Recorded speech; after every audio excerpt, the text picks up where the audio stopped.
The American people are looking at the actions of both the Federal Reserve and the Treasury Secretary, and they are wondering if their government is making an historic shift, jettisoning the free market capitalism in favor of centralized government economic planning. I wonder, Mr.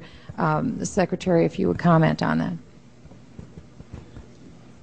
I do not believe that concern is justified. I understand why people will be worried about this. But what we're doing is using authority that Congress gave us, authority that was designed to help protect the American economy from these kind of failures. Reclaiming my time, Mr. Secretary, what provision in the Constitution could you point to give authority for the actions that have been taken by the Treasury since March of '08?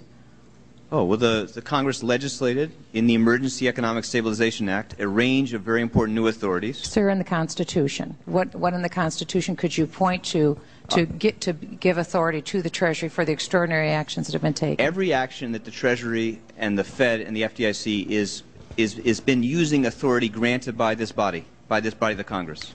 And in the Constitution, what could you point to? Under the laws of the land, of course.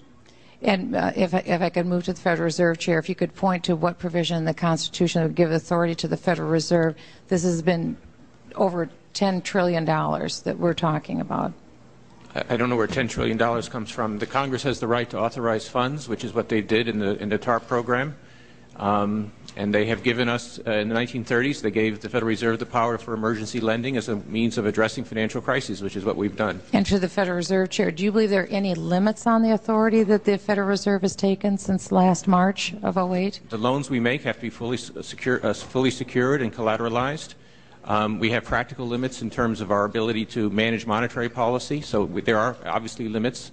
We have reported extensively to the Congress on all the actions that we've taken, and the actions we've taken have been solely and entirely for the purpose of protecting the American economy from the effects of financial collapse. We've seen both China, Russia, and Kazakhstan make calls for an international monetary conversion to an international monetary standard as soon as the G20, and I'm wondering, would you categorically renounce the United States moving away from the dollar and going to a global currency as suggested this morning by China and also by Russia, Mr. Secretary? I would, yes. You would categorically, and the Federal Reserve Chair?